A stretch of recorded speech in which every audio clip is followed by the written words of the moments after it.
मुझे बहुत सारे स्टूडेंट्स ने रिसेंटली पूछा है कि सर हमारे पास जो सेमेस्टर एग्ज़ाम के लिए टाइम है बहुत कम है और इस कम टाइम में हम प्रिपरेशन कैसे करें। आज के वीडियो का हमारा जो विषय है, हमारा जो टॉपिक है वही है, और इस टॉपिक को मैं आपको बड़े ही अच्छी तरीके से बता सकता हूँ जो मेरे लिए काम किया था 2009 के आसपास। एक्चुअली लगभग मेरे पास 1-1.5 महीने था एग्ज़ाम के लिए। मैंने गया अपने टीचर से पूछने के लिए, जो मेरे क्लास के टीचर थे, कि सर कैसे पढ़ना है बताओ, अच्छा मार्क्स कैसे आएगा। तो सर ने मेरा मजाक उड़ाया, मतलब भाई तेरे पास 1-1.5 महीना बचा है, आप क्या तेरे को बताएंगे, अब तो टाइम चला गया, नेक्स्ट सेमेस्टर पढ़ियो। तो मैंने, हालांकि ऐसी बात नहीं, मैं पढ़ नहीं रखा था, मैंने पढ़ाई करा था लेकिन इतना अच्छा नहीं करा था बस। राइट, वो मेरा फर्स्ट टाइम था जो मैंने लगभग 1 से 1.5 महीना ढंग से प्रॉपर तरीके से पढ़ के टॉप किया था अपने ब्रांच में। और उसके बाद मैंने लगभग हर बार ब्रांच में टॉप करा। एक बार 2-3 नंबर से मेरा कम आया था जो टॉप किया था उससे, बाकी मैंने कॉलेज टॉप भी किया है, राइट, अपने टाइम में। So from that strategy, right, I will tell you. और ये स्ट्रेटेजी मेरे लिए तो काम किया था, बट मेरे जितने स्टूडेंट्स को मैंने पढ़ाया है ऑफलाइन कॉलेजेस में उनके लिए काम करा है। प्लस मैंने जो वीडियोस बना के दिया था पहले प्रिपरेशन स्ट्रेटेजी को लेके, सेमेस्टर एग्जामिनेशन हो या फिर कॉम्पिटिटिव एग्जामिनेशन हो, बहुत सारे बच्चों ने उनको फॉलो करा है और उनको रिजल्ट भी मिला है, लोगों को गवर्नमेंट जॉब भी मिला है, लोग टॉपर ही बने कॉलेजेस के, लोगों के मार्क्स भी सुधरे हैं। तो आपके पास अगर कम टाइम है, कैसे प्रिपरेशन करेंगे, मैं आपको इफेक्टिव सलूशन बताऊंगा। पहली बात तो क्या है भाई, आपको थोड़ा सा धीरज रखना है, पेशेंस रखना है विथ पॉजिटिव अप्रोच। ये चीज़ आपके पास होना चाहिए। आप अगर घबरा जाओगे तो भाई बड़ा मुश्किल होगा। एग्जाम ही तो है, ज़्यादा से ज़्यादा क्या रीपेयर आ जाएगा, क्या फ़र्क पड़ता है। रीपेयर से इतना फ़र्क नहीं पड़ता, कुछ जगह पर थोड़ा बहुत फ़र्क पड़ता है पहले जॉब में, उसके बाद कोई फ़र्क नहीं पड़ता, कोई नहीं पूछता भाई। पहले जॉब में ही फ़र्क हो सकता है पड़े थोड़ा सा, वो भी आईटी कंपनी होगा तो, नहीं तो नहीं। तो ये वीडियो को पूरा देखना आप। तो कैसे प्रिपरेशन करें, लास्ट मान लो 30 to 40 डेज आपके पास है, राइट, 30 to 40 डेज में कैसे प्रिपरेशन करें। प्रिपरेशन स्ट्रेटेजी सेमेस्टर एग्ज़ाम के लिए, सेमेस्टर एग्ज़ाम के लिए। और ये प्रॉब्लम बेसिकली किनको आ रहा है, इन जनरल उन बच्चों को आ रहा है जो अभी फर्स्ट ईयर में है, फर्स्ट ईयर में है। बिकॉज क्या, उनका एडमिशन तो हुआ है, अभी भी कॉलेज खुला है, ऑनलाइन थोड़ा बहुत छोटे मोटे क्लास चल रहे थे, उनको पता भी नहीं इंजीनियरिंग में कैसे पढ़ाई करना है, निकल गया क्लासेस सारे, मज़े मज़े में चला गया। अब कॉलेज वालों ने क्या बोला, भाई जनवरी में एग्ज़ाम में पढ़ाई करना शुरू करो। तो प्रॉब्लम आएगा। अब तो भाई 1 महीना बचा है, कैसे होगा, इतना असाइनमेंट, इतना प्रैक्टिकल है, राइट। और इंजीनियरिंग एग्जाम्स में क्या होता है, बहुत सारे एग्जाम तो होते हैं लेकिन मतलब अदर एग्जाम से बहुत सारे काम होते हैं, आपके असाइनमेंट्स होते हैं, आपके प्रैक्टिकल लिखना होता है, प्रैक्टिकल करना होता है, छोटे मोटे प्रोजेक्ट होते हैं, उसके बाद पीपीटी प्रेजेंटेशन होता है, पता नहीं क्या करवाते रहते हैं, ठीक है। तो ये चीज़ें होता है, प्लस फेस्ट वगैरह भी होते हैं। हर खैर बात, कोई बात नहीं, हो जाएगा ये, मैं जो बताऊंगा आपको प्रोसेस। सो देखिए यहाँ पर इंडिया में जो चलता है एग्जामिनेशन, जो बच्चे पढ़ते हैं, पहला गवर्नमेंट यूनिवर्सिटी है, राइट, बट कॉलेज क्या है, प्राइवेट है। गवर्नमेंट यूनिवर्सिटी कॉलेज एफिलिएटेड है किसी यूनिवर्सिटी से और प्राइवेट कॉलेज है। दूसरा क्या है, ऑटोनोमस कॉलेज है, यूनिवर्सिटी इटसेल्फ है, मतलब वो खुद डिसाइड करते हैं एग्जाम वगैरह, पैटर्न वगैरह। इसमें प्राइवेट भी आते हैं, टू बी डीम्ड भी आते हैं और ऑटोनोमस भी आते हैं, ठीक है। ये समझ में आ गया आपको। अब देखो बता रहा हूँ, if you are studying in second type of college, तो इंजीनियरिंग एग्जाम्स को पास करना कंपेरेटिवली ईजियर है। पहला, पास करना इजी होता है, पहला कंपेरेटिवली इजी होता है। दूसरा, स्कोर करना क्या होता है, इजी होता है। पास करना इजी है और मार्क्स अच्छा लाना भी, स्कोर करना भी ईजी है। फॉर एग्जाम्पल आपको बता देता हूँ, मेरे फ्रेंड जब किसी यूनिवर्सिटी में पढ़ रहे थे उनका 9.5 CGPA आ रहा था, CGPA आ रहा था। मेरा जो यूनिवर्सिटी में जहाँ से पढ़ा कुरुक्षेत्र यूनिवर्सिटी में, वहाँ पर मेरा 85% में या 86% के आसपास आया था, 85-86% आया था। उसमें मेरा कितना 5th या 6th पोजीशन आया था आउट ऑफ 10,000 स्टूडेंट्स, 10,000 बच्चों में से मेरा 6th रैंक था, 6ठा रैंक था 10,000 बच्चों में से, 85% में। और इधर इसका 9.5 CGPA में अपने ब्रांच में ही टॉप नहीं करा उसने, बोला मेरे बैच में टॉपर का आया है 9.8 CGPA। इसलिए बोला कि पास होना आसान है, ये क्यों आपको बताऊंगा। मार्क्स लेना आसान है, आपको समझ में आ गया। अगर मार्क्स लेना आसान है तो पास करना आसान होगा, राइट? हाँ होगा, क्योंकि यहां पर क्या होता है, आपका क्रेडिट बेस्ड होता है, आपका क्रेडिट बेस्ड होते हैं यहां पर, राइट? मतलब क्या होता है, आपका इंटरनल एक्सटर्नल दोनों मिला के आपका पास होना होता है। इसलिए थोड़ा कंपैरेटिवली इजी होता है स्कोर करना। बट इसमें क्या होता है, क्रेडिट बेस नहीं होता है, इंटरनल प्लस एक्सटर्नल होते हैं। एक्सटर्नल अलग से पास करना पड़ता है, इंटरनल में अलग से पास करना पड़ता है। अब मान लो क्या है, इंटरनल 50 नंबर का है, एक्सटर्नल 100 नंबर का है, तो इसमें आपको 40 नंबर आना ही पड़ेगा, इसमें 20 नंबर लाना ही पड़ेगा, और दोनों मिला के 60/150 होना ही चाहिए। अगर इसमें मान लो आपका घट गया तो आप फेल हो, इसमें घट गया तब भी आप फेल हो, इसमें कोई घटता नहीं है, इसी में घटता है, फेल हो। तो इसीलिए क्या है, इसमें स्कोर करना थोड़ा डिफिकल्ट। लेकिन बता रहा हूँ रीजन है, मुझे पता नहीं आप कौन से कैटेगरी कॉलेज में मतलब इंस्टीट्यूट में पढ़ते हो, इस कैटेगरी या इस कैटेगरी। यहाँ पर पढ़ते हैं तो आपको इतना टेंशन लेने की बात नहीं है, सिंपल स्टेप्स को फॉलो करना है। क्या मैं आपको बताऊंगा, जो यहां पर बताऊंगा उसी को फॉलो करना है एक्चुअली। ये पहले क्यों बता दिया, बिकॉज आप जो बच्चे इसमें पढ़ते हैं वो थोड़ा रिलैक्स हो जाएंगे, इनमें जो पढ़ते हैं थोड़ा सा सिंसियर हो जाएंगे ज़्यादा, बिकॉज उनको थोड़ा एफर्ट डालना पड़ेगा। टू बी ऑनेस्ट, मेरा कुरुक्षेत्र यूनिवर्सिटी में टॉप 20 में पोजीशन था बीइंग ए मैकेनिकल लगभग, और मेरा ऑनर्स का डिग्री है मैकेनिकल का, राइट? दो तरह का डिग्री मिलता है कुरुक्षेत्र में, एक ऑनर्स का मिलता है, एक सिंपल मिलता है। मेरा ऑनर्स का डिग्री है भाई, ठीक है। 75% मेरा मार्क्स आया था, और मैंने हर बार टॉप किया था, अपने ब्रांच में कॉलेज में भी टॉप करा है, तब मेरा 75% मार्क्स आया था, और टॉप 20-30 बच्चे में था कुरुक्षेत्र यूनिवर्सिटी में। I hope you getting my point, right? It is very very important to understand. By even getting very good marks percentage, very good very good knowledge after getting very good percentage in certain semesters, मेरा percentage इतना था। पर मेरे कुछ दोस्त थे जो इस कैटेगरी कॉलेज में पढ़ रहे थे, उनका ओवरऑल एग्रीगेट उनका कोई पोजीशन नहीं आया कभी भी भाई, उनका 80, 85, 8.5 इवन 9 CGPA पोजीशन एक भी सेमेस्टर में भी नहीं। तो this is the basically difference, right? आपको ये चीज़ पता होना चाहिए, must know this. If you are understanding this, it is really good for you. यहाँ पर मैं नहीं बताऊंगा प्लेसमेंट क्या है क्या नहीं है, वो डिफरेंट चीज़ है। यहाँ बात करेंगे सिर्फ क्या, पास अच्छे मार्क्स लाने का, पास करने के नहीं, अच्छे मार्क्स लाने का कम टाइम में। डिफरेंस पता लग गया आपको? अब चलते हैं अच्छे मार्क्स कैसे आएगा, चाहे किसी भी कैटेगरी कॉलेज में पढ़ते हैं। Let's get started, right? So ध्यान सुनिएगा। बड़ा हो जा भाई, छोटा क्यों? जब बड़ा हो सकते हो तो छोटे में काम क्यों चलाना है, बड़ा भी चलाएंगे काम। चलिए शुरू करते हैं स्टार्टिंग से। अगर आप मेरे वीडियोस को फॉलो करते हैं, कुछ चीज़ें कॉमन एक्चुअली।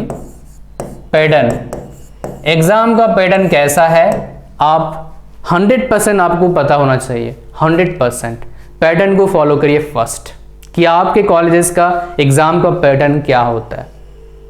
अपने टीचर से पूछिए, पहला। दूसरा क्या कर सकते हैं, आप टीचर से पूछ सकते हैं पैटर्न, और बता देंगे अच्छी तरह। एक बार ओरिएंटेशन प्रोग्राम में बताया था, वैसे बताना चाहिए। टीचर को पूछिए, पहला। दूसरा, आप प्रीवियस ईयर क्वेश्चन देखिए, आराम से नेट से डाउनलोड कर सकते हैं। दूसरा। तीसरा, आप सिलेबस डाउनलोड करिए, अपने टीचर को फिर वेरीफाई कराइए, बिकॉज कभी भी गड़बड़ हो जाता है। ये 3 चीज़ें करना है, उससे क्या पता लग जाएगा आपको, एग्जाम पैटर्न के बारे में पता लग जाएगा। You must know the exam pattern first, मतलब जिसकी तैयारी करने जा रहे हो उसका पैटर्न आपको पता होना चाहिए। अगर उसका पैटर्न आपको पता है तो आपका फंडामेंटल जो चीज़ है एग्ज़ाम को लेके पूरे 4 साल के लिए या फिर जितना भी टाइम बचा हुआ है उस टाइम के लिए बड़ा अमेजिंग सा हो जाता है। So you must know first exam pattern first. Now हम बात करते हैं सेकेंड चीज़ के बारे में विच इज़ इम्पॉर्टेंट। पहला एग्जाम पैटर्न हो गया आपका, दूसरा क्या है एग्जाम पैटर्न में जो प्रीवियस ईयर जो क्वेश्चंस हैं राइट, उन क्वेश्चंस में अटेम्प्ट कैसे करना होता है। आप समझ नहीं पा रहे हो किसकी बात कर रहा हूं, मैं समझाता हूं, प्रैक्टिकली समझाता हूं। एनजीई एग्जाम्स में क्या होता है, जो सिलेबस होता है बेसिकली में 4 यूनिट होते हैं, 2, 3, 4।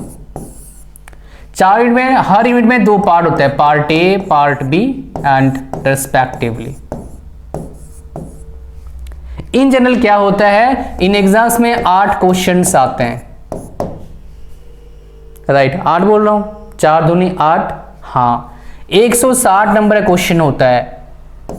मतलब एक क्वेश्चन कितना का हो गया, 20 नंबर का हो गया। आप बोलेंगे सारे आएंगे, ऐसा नहीं।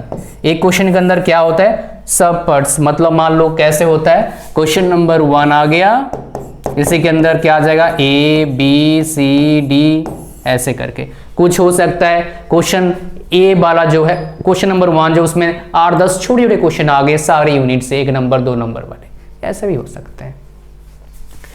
अब क्या होता है, मेजोरिटी ऑफ द केसेस में देखा जो होता है, खास करके नॉर्थ इंडिया में, साउथ इंडिया का मुझे एग्जैक्टली पता नहीं बट ऐसे ही होता होगा।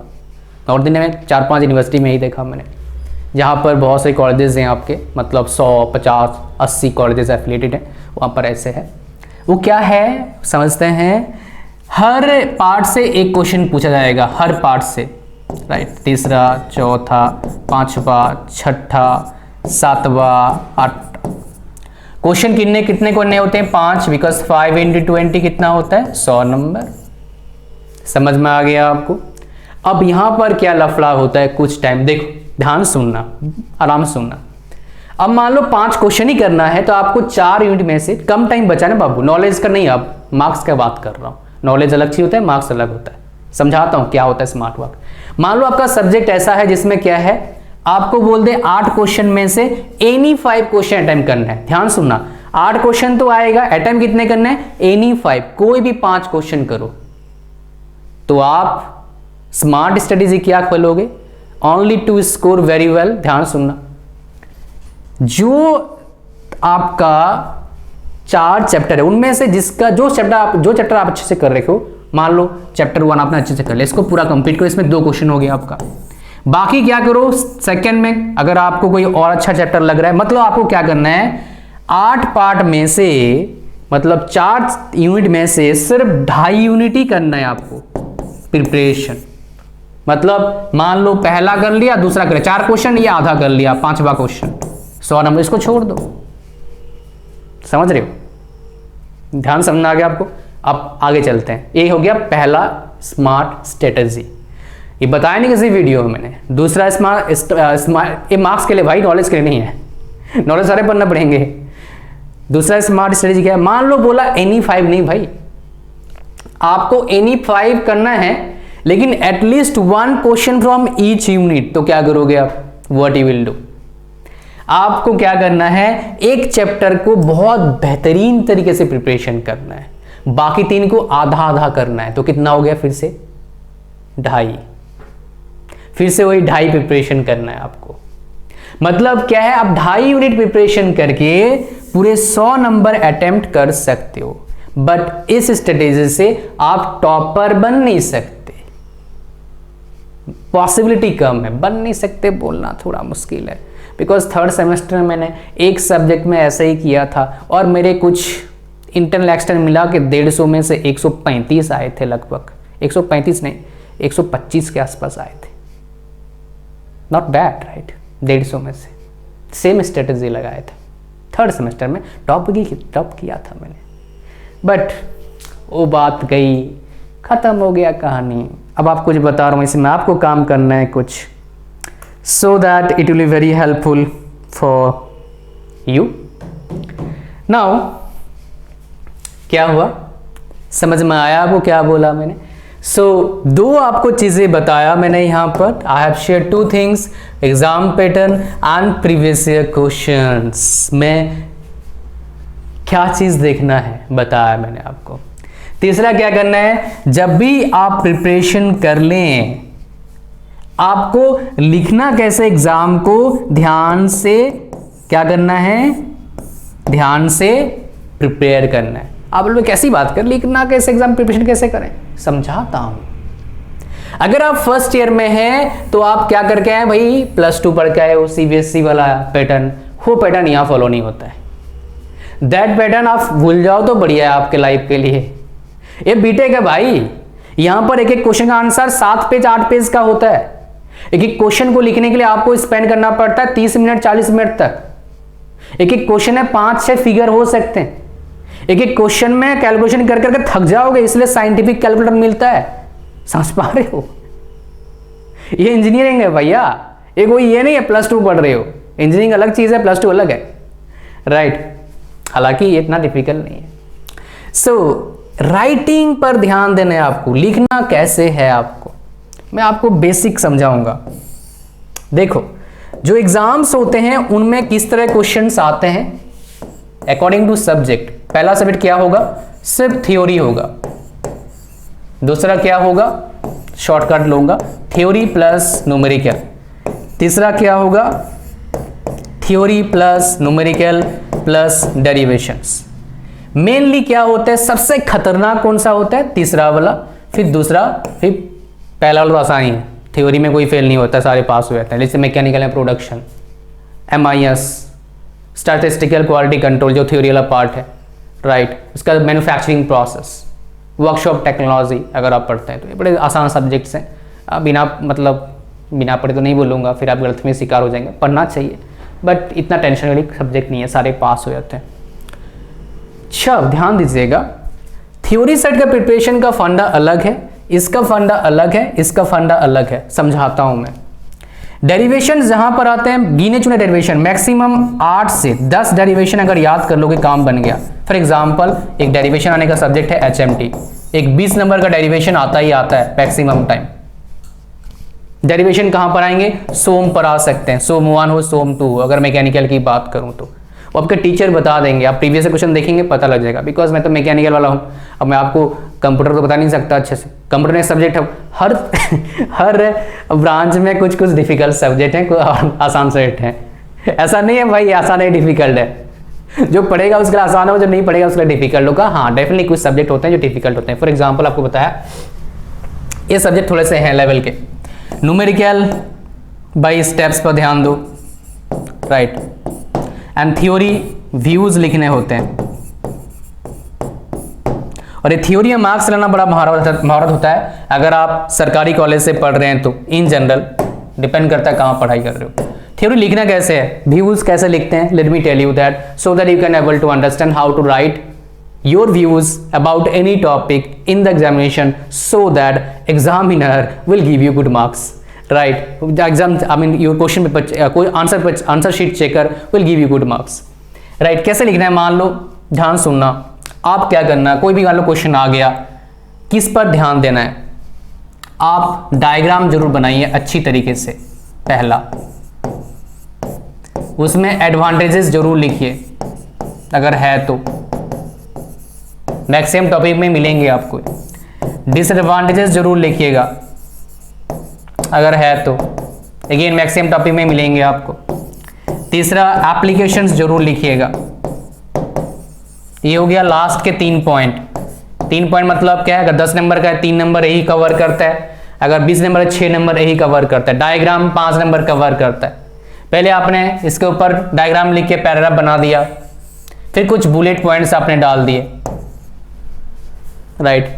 इस टॉपिक के बारे में कुछ नंबर्स में 1 2 3 4 पॉइंट डाल दिया। अगर ऐसे आप पैटर्न को फॉलो करते हो, आई एम प्रीटी श्योर आपको काफ़ी अच्छा स्कोर आएगा, बिकॉज मैंने 1000 क्या 2-3 हज़ार कॉपी चेक कर ली होंगे बीटेक के 5 साल में, right. So from that experience I am telling you. कहानी समझ में आया? व्यूज लिखने की बात करा था, तो 3 चीजें आपको बताया यहां पर इंपॉर्टेंट है। वो क्या है आपको बताया मैंने। पहला इंपॉर्टेंट क्या है आपका? Pattern, previous question, right question paper. अगर 3 चीज पर आप ध्यान देते हैं, आई एम प्रीटी श्योर आप शॉर्ट पीरियड के ओवरनाइट भी काफी अच्छा स्कोर कर सकते हो। जब आपके 3 चीजों हो जाए, आप क्या करिए, आप प्रीवियस ईयर क्वेश्चंस को सॉल्व करिए 3 आवर्स टाइम देके, जैसे एग्जाम में बैठते हो। That's it. अगर आपने ये चीज फॉलो कर लिया और इसको देख लिया, आपको पता लग जाएगा कितना स्कोर आपका आ रहा है, और ऐसा कर लिया आपने तो आपको डेफिनेटली बहुत फायदा मिलेगा। यही था इस वीडियो में। Thank you very much. Like, share, comment, subscribe. God bless you all. Bye bye. Thank you very much.